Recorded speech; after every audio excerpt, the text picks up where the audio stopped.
باپ اور بیٹے اور روح القدس کے نام میں آمین۔ اے میرے خدا، میں ایمان رکھتا ہوں کہ تو یہاں حاضر و ناظر ہے۔ میں تجھے سجدہ اور اپنے سارے دل سے پیار کرتا ہوں۔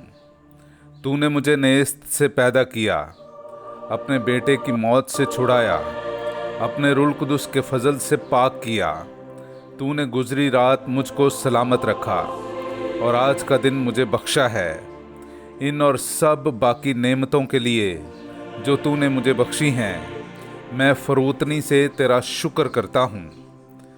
میں اپنے سب خیالات، باتیں، کام اور دکھ تیرے حضور پیش کرتا ہوں۔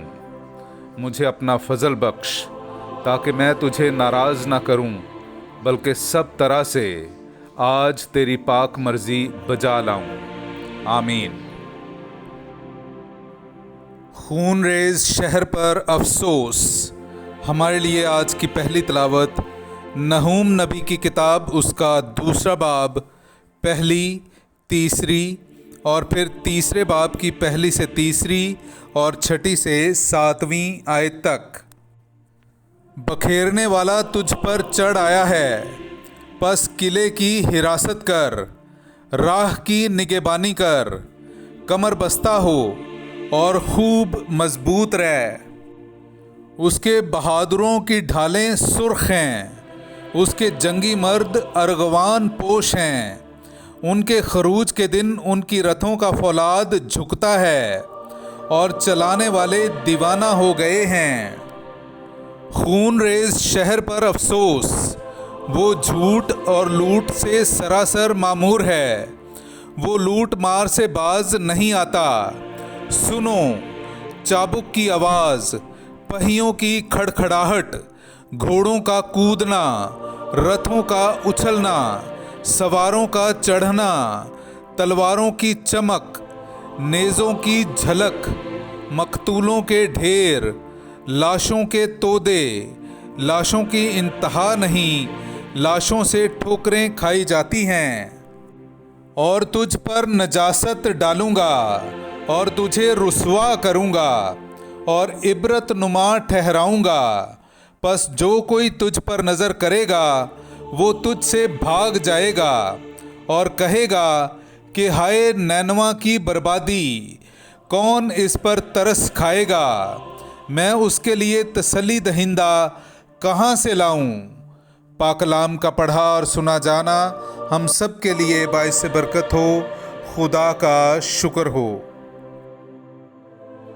میں ہی مار ڈالتا اور جلاتا ہوں۔ میرے عزیزو، آئیے ہم خداوند اپنے خدا کی حمد و تعریف کریں۔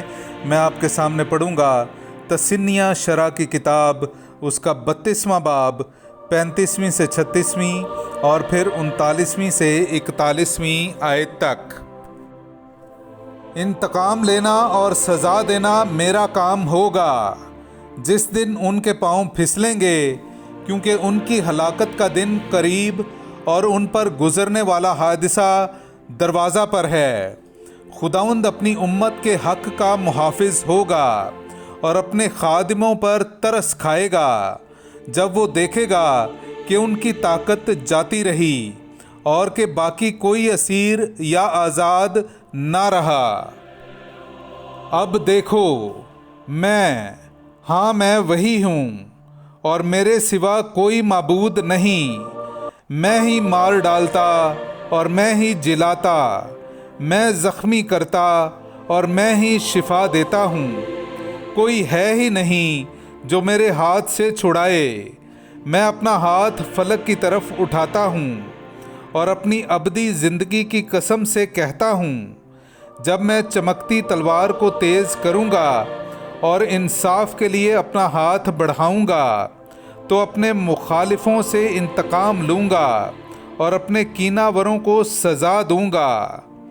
پاک کلام کا پڑھا اور سنا جانا ہم سب کے لیے باعث برکت ہو۔ خدا کا شکر ہو۔ نعرہ حمد۔ اے خداوند، تیرے تمام قواعد پائیدار ہیں اور ابدالآباد تک قائم رہتے ہیں۔ ہاللویا۔ میرے عزیزو، آئیے ہم آج کا انجیلی اقتباس سنتے ہیں۔ انجیل مقدس بامطابق مقدس متی، اس کا 16واں باب 24ویں آیت سے لے کر 28ویں آیت تک۔ تب یسوع نے اپنے شاگردوں سے کہا، اگر کوئی میرے پیچھے آنا چاہے تو وہ خود انکاری کرے اور اپنی صلیب اٹھائے اور میرے پیچھے ہو لے، کیونکہ جو کوئی اپنی جان بچانا چاہے وہ اسے کھوئے گا، اور جو کوئی میری خاطر اپنی جان کھوئے گا وہ اسے بچائے گا۔ کیونکہ آدمی کو کیا فائدہ ہے اگر تمام دنیا حاصل کرے مگر اپنی جان کا نقصان اٹھائے؟ یا آدمی اپنی جان کے بدلے کیا دے گا؟ کیونکہ ابن انسان اپنے باپ کے جلال میں اپنے فرشتوں کے ساتھ آئے گا، اور تب ہر ایک کو اس کے کاموں کے موافق بدلہ دے گا۔ میں تم سے سچ کہتا ہوں کہ جو یہاں کھڑے ہیں ان میں سے بعض ایسے ہیں کہ جب تک ابن انسان کو اپنی بادشاہی میں آتے دیکھ نہ لیں، موت کا مزہ نہ چکھیں گے۔ پاک کلام کا پڑھا اور سنا جانا ہم سب کے لیے باعث برکت ہو۔ خدا کا شکر ہو۔ اے ہمارے باپ، تو جو آسمان پر ہے، تیرا نام پاک مانا جائے، تیری بادشاہی آئے، تیری مرضی جیسی آسمان پر پوری ہوتی ہے زمین پر بھی ہو۔ ہمارے روز کی روٹی آج ہمیں دے، اور جس طرح ہم اپنے قرض داروں کو بخشتے ہیں تو ہمارے قرض ہمیں بخش، اور ہمیں آزمائش میں نہ پڑنے دے بلکہ ہمیں برائی سے چھڑا۔ آمین۔ سلام اے مریم پرفضل، خداوند تیرے ساتھ ہے، تو عورتوں میں مبارک ہے، اور مبارک ہے تیرے پیٹ کا پھل یسوع۔ اے مقدسہ مریم، خدا کی ماں، ہم گناہ گاروں کے واسطے دعا کر، اب اور ہماری موت کے وقت۔ آمین۔ جلال باپ اور بیٹے اور روح القدس کا ہو، جیسا کہ ابتدا میں تھا، اب ہے اور ہمیشہ ہوگا۔ آمین۔ اے مہربان یسوع، میرے گناہ مجھے معاف کر، مجھے دوزخ کی آگ سے بچا، تمام روحوں کو آسمان کی طرف کھینچ، خاص کر ان کو جو تیرے رحم اور کرم کے زیادہ محتاج ہیں۔ آمین۔